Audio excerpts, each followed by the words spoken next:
doing great today. I hope everyone's having a good start to the year. It's now January, and I also hope you guys have the discipline and motivation to meet whatever goals you guys set for yourself this year. Today's podcast topic will be that of how to grow your social media. Now, I have planned for this podcast some tips as well as some information that can be very beneficial to you and your growth in whatever social media platform, maybe even your business, marketing, whatever that has to do with your personal growth in a world of marketing or promoting. So personally, I just came out of an experiment, and I call this my social media experiment. I finished this fall semester in mid-December, and I wanted to have kind of a little side goal during my winter break, trying to meet a goal, testing my marketing and promoting skills, as well as just my social media skill in general. Now, to do this, I kind of needed the help of some tips, some advice some friends gave to me, as well as some research that I did. And to do this and actually implement it in my social media did show results. Follower based wise, I started off mid-December probably with around 50k followers, and then I ended up with around 120k followers in the span of 3 weeks, which was my winter break. Now, it did take a lot of time. It was time consuming. It wasn't a night and day type of situation. It was like 3 weeks being consistent, really implementing these tips that I'm going to give you guys, as really understand the psychology behind social media. Psychology will be a big topic in this podcast. How to appeal to your audience and how to really engage your audience in whatever you're trying to promote, your platform, your ideas, anything. Now, with that being said, I want you guys to ask yourself the following questions. Do you know the audience that you're trying to create content for? If you're trying to create content, do you know the audience that you're trying to sell to? If you have like a business, a small business, social media wise, do you post often? Do you engage with your audience? And also a really big question is, do you take a look at your analytics?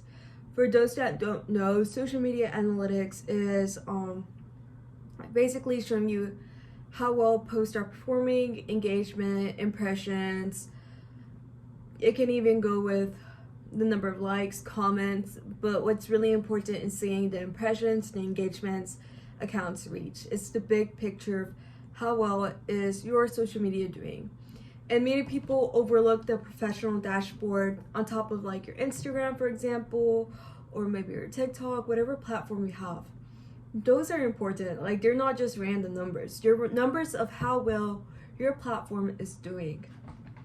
And many people don't look at that. So we're going to break it down why it's so important to look at those numbers.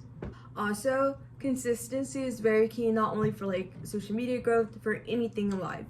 If you want to get something done, you have to be consistent with it. You have to actually put in the work, put in your effort, and get it done. So my first tip, specifically for social media, this has to do, is to make a schedule. Make a schedule, whatever type of content you want to have out, and be consistent with your schedule. This requires more discipline than anything. It requires you to be on top of your things. Personally, I have a schedule laid out with already pre-prepped content because I do not have time, especially during college semester, to get stuff done. So I have an album with lots of content already prepped, ready to go, and it's just posted on days that it needs to be posted. With you having a schedule, being consistent, it can really lay out a foundation of habit for you to have something done, but not stress over it. For example, what I do is like I mentioned before, I have content prep. And this content prep can be from a week before prep, 2 weeks, 3 weeks, months before, and I actually have content that I have in my album already prepped from last year, in 2022. It's now 2023. it is so important to have this content prep. It saves you time, energy, and it gets you ahead while you're doing other stuff in your life. Like, social media to me is not my whole life. I have it as a side hobby, and I have all these other involvements I'm in. And the main reason why I do social media is because I do have some sort of income from social media. There's benefit. You also have good networking, which we will get to, good opportunity. You develop skills that are good for marketing, promoting, and we have to be honest that social media is very relevant today, in this day. So it's important to develop those skills and refine those skills. The idea of having a schedule is to give you an idea of what you're going to do with your content. What type of content are you going to have, and how you're going to improve that content. My second tip is to make sure you post content related to your audience. Now, you need to know your audience. You need to know what type of people you're promoting content for, what you are as a person, or what are your interests in. Because if you can really see something as your interest, your passion, other people will be drawn to that passion, interested in whatever you do in your platform, social media, or in your business. But you need to read your audience. Make sure you know what they want so that you can get their engagement. Now, going on to my third tip, it is being consistent. I cannot stress this enough. Being consistent is key. You want to be reliable. You want to be reliable to the audience. You want to be consistent in receiving engagement so that you can have growth. And if you're consistent, it can also have good attributes to other things in your life of being consistent. Whether that is going to the gym, eating healthy, studying, or consistently being there for other people or being there for yourself.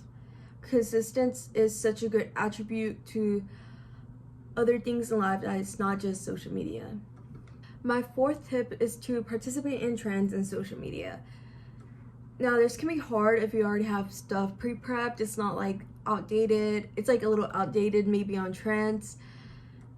But if you have time to participate in trends as trends are going, then do that. Definitely do that. It will let you pop up into an algorithm and pop up on an explore page, reach out to other accounts, but only do that if you have time.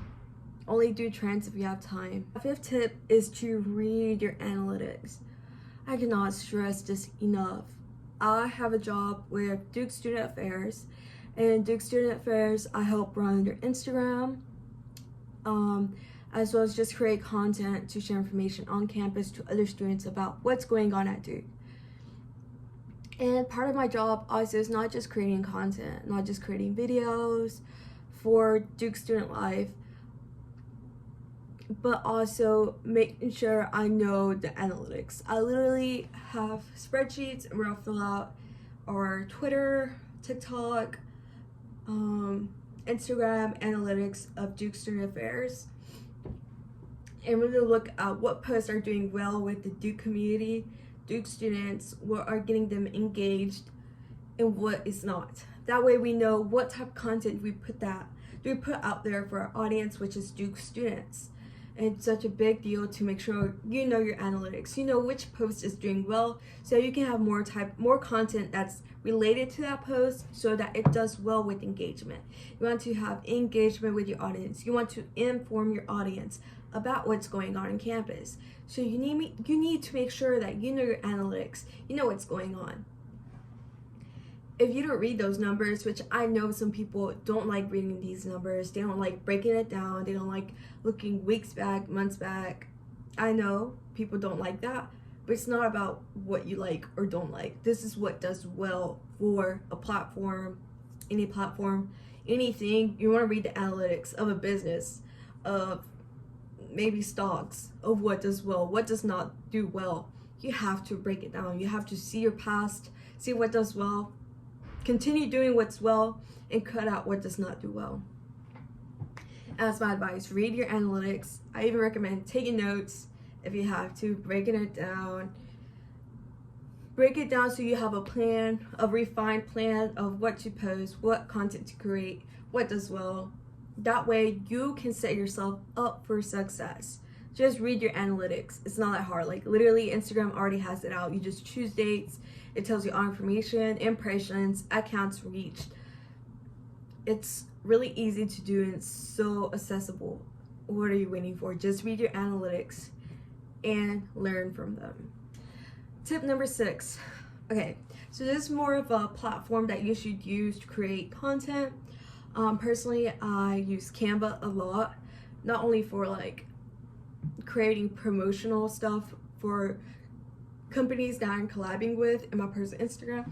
I use it for work. We use it a lot for flyers to get information out to students. I also use it in academic life, like freshman year of college, I had a class called Latinx Lit and Culture. My final project was creating a zine, which is kind of like a magazine, and where I featured the issue of femicide in Mexico, and it was such an easy way to get it done. I would insert some snippets of that zine, and it was all used creating Canva.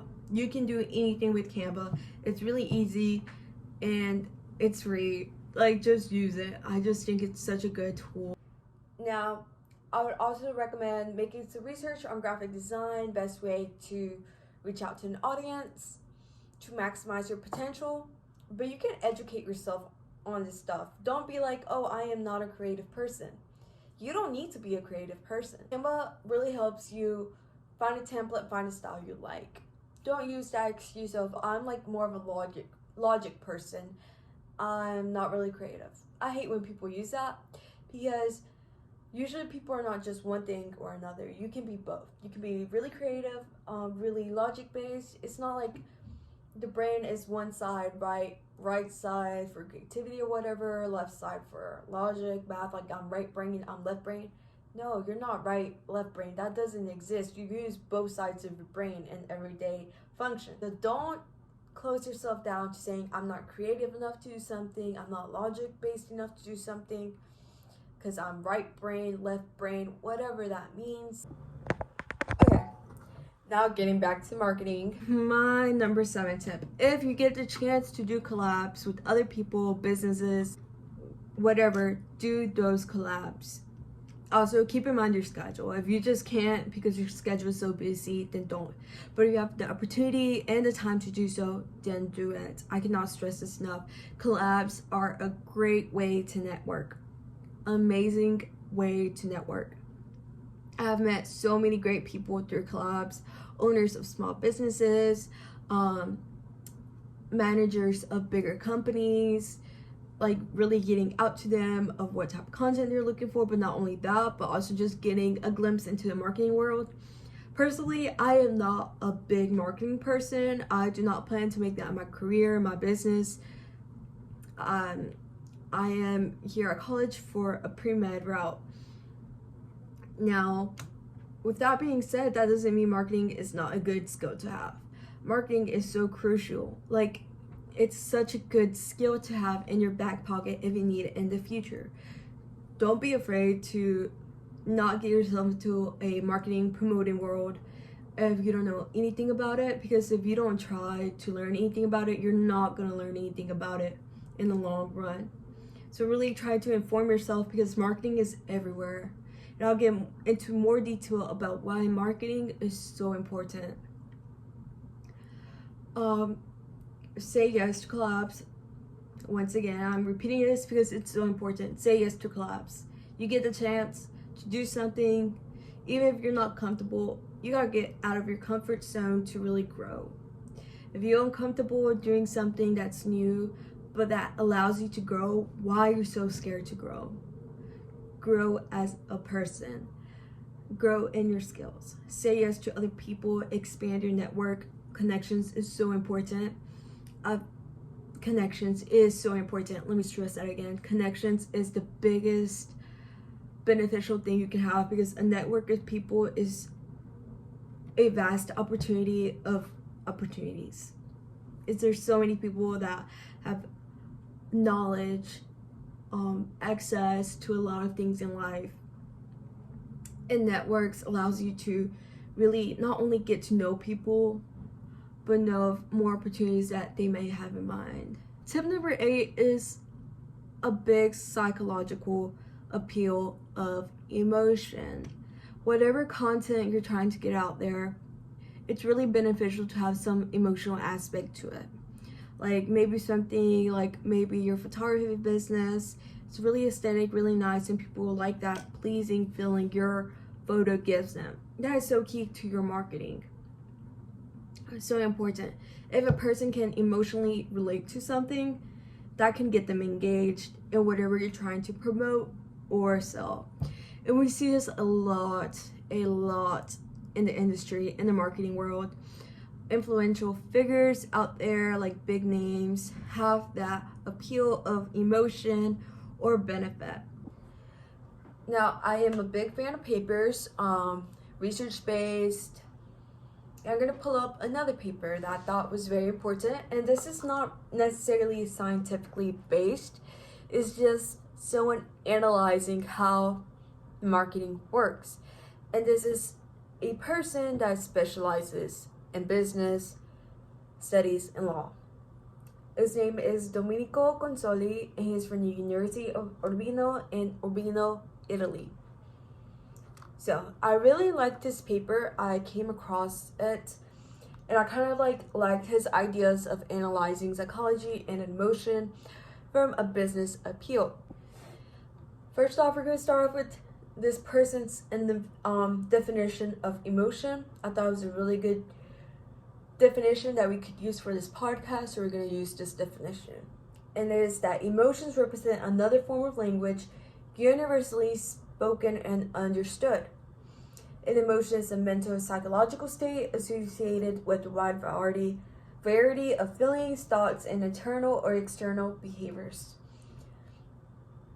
So humans are social humans. We build a network, we build to understand emotion, language, maybe it's a learn and adopt type of thing. Maybe you don't necessarily remember the first time you felt sad, but you know to relate a certain state of body as sadness. Humans decide to call that sadness, that level of hormone level depletion or increasing lack of dopamine, sadness. And that's something that has been learned. Emotion is really strong. It's a really strong tool that is used by the marketing world. And we're going to get into it, how exactly it's used. I'm going to quote a little bit more from this research paper and kind of narrow it down and summarize of what it means. In a saturated market, the desires are more important than needs, and thus the state of mind, the emotions simply become more prominent. Besides quality and price, the consumer wants trust, love, and dreams, including something that's an intangible factor that's kind of like offered to them. So, coming back to the idea of what does this have to do with marketing? You have to keep in mind when a brand, company, person tries to show you something, they're not just selling you a product. They're not just like, here, I'm going to sell you this cup. They're going to sell you a whole idea. They're going to sell you a whole intangible factor that's not a cup that you can touch like this. It's a whole idea that's in your head that you can't touch. And it may be the idea of this cup can help you bring your family closer together, because if you buy a whole set of this cups, you guys can have tea time with your family. I don't know, that's just an example. Or it can be something bigger. It can be like, then this product, you often see someone really fit, really nice looking, promoting some type of fitness product. The thing is, they're not just selling you that fitness product. They're not just like, buy this supplement. They're like, buy this supplement so you can be the best version of yourself, so you can be, maybe you see a supplement with a strong guy that has abs that's like completely ripped. They're not just selling you the product. They're selling you the idea of like, oh, if you consume our products in a good way, it can help you through your journey, which it could. Supplements can help you. But they're selling you the idea that if you buy this product, you're gonna look just like him. You're gonna be ripped, you're gonna be looking strong, you're gonna look just like him. They're selling you an intangible idea. I mean, you could be tangible, maybe once you're ripped, you can feel your muscles, but yeah, it's like, this idea is intangible. It's just an idea. If you're not strong and ripped, you want to get like that. It's just an idea until you act upon it. But that is what the marketing world does. They sell you ideas. That's why you might see famous artists that you trust also coming into another strong emotion, can be that of trust. So like a lot of brands work with famous people, celebrities that are loved by people that are not famous as a celebrity, so they can get the trust, saying like, oh look, your favorite person, your favorite celebrity, your favorite singer is using our product, is promoting our product, and that is why you should buy it, because someone you trust the product. So that's another way the marketing world can get to. The marketing world can also get to you through a psychological appeal. One of the biggest psychological appeals is that of visual appeal. And what do I mean by that? Often you can see like products advertised and have someone that's very looking. Hi everyone, editing Cristal right now. So I did not get to finish my little analogy of Johnny Depp. But the thing is, Johnny Depp is often consistently modeling for Dior and little ads you see on TV, YouTube, whatever. You kind of see, I specifically remember seeing Johnny Depp playing the guitar in the middle of the desert, you know, just jamming out. And this is supposed to be a Dior ad. But nowhere in this video do you see the perfume. You don't see it anywhere.